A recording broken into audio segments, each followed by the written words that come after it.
Thank you, Mr. Burchett. Ms. Lee, you're now recognized for 5 minutes.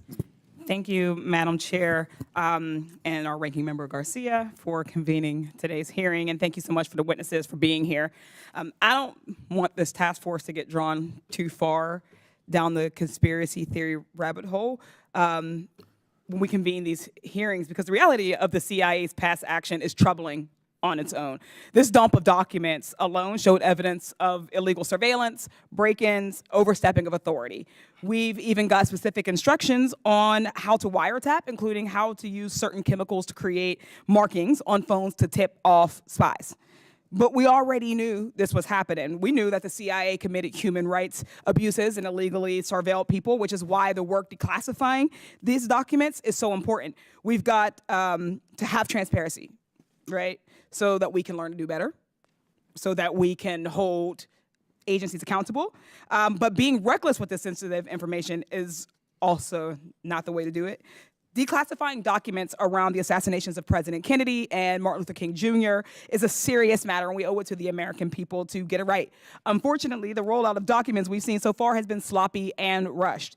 The release didn't really give us a smoking gun, but it did produce a plenty of collateral damage. Trump's actions have jeopardized the safety and security of hundreds of former congressional and federal employees by releasing their social security numbers and personal information to the public. And for what? To score political points by rushing the release. Many of the people whose personal information has been exposed are rightfully afraid about their identities being stolen and about threats to their personal safety. And people identified in the documents are already being forced to get new social security numbers at a time when President Trump is literally dismantling the agency that administers them. Mr. Davison, President Trump ordered the declassification and release of tens of thousands of pages within 24 hours. Do you think that that was problematic? And if so, why? Thank you for the question. It was. Going back to January, there, of course, was the executive order requiring the disclosure of all the records in the collection. My understanding is that the process was playing out, that the archives was conducting the review it needed to determine what few bits of these records needed to be redacted to protect, among other things, the privacy of individuals whose information was contained therein. And then that process was short-circuited.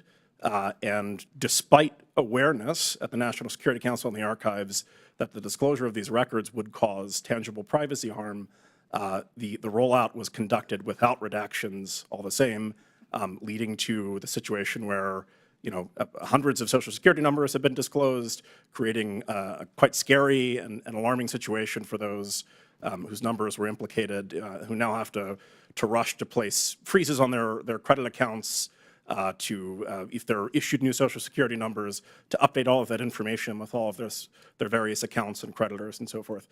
So that it is a serious issue for the people affected, and it could have been avoided with just a little bit more due diligence of the sort that the archives normally exercises. Yeah, so is there a way that Trump could have protected that personal information?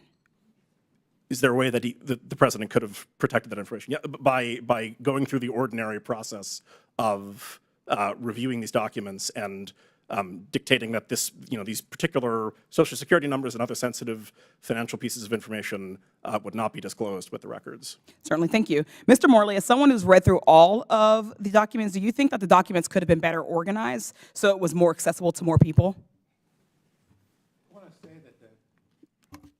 I want to say that the release of the social security numbers and other personal information was unprofessional, reckless, careless. I'm the vice president of the Mary Farrell Foundation, which sponsors the largest online archive of JFK, RFK, and MLK records. And I was authorized by the president to release this statement about the social security numbers.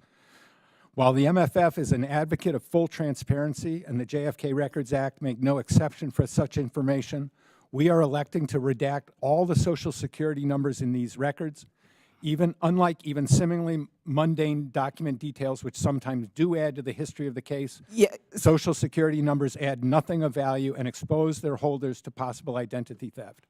Accordingly, when we put these particular documents online in the coming weeks, we will be adding our own redactions to them. We will not be redacting other information. Most other data is long. Certainly, Mr. Morley. Thank you so much for adding that. Yeah. I just want to be clear. An open and transparent federal government is essential for public trust, and declassification is a good thing. There is a way to do this. It is important that we are not sloppy, that we are not rushing things, that we are not doing things in just a haphazard way, as we've seen with so many things that DOJ and the administration has touched. What we want is for this information to be out. We want people to understand the past. Our agencies, the CIA, we need to do it right. With that, I yield back. Thank you very much. Without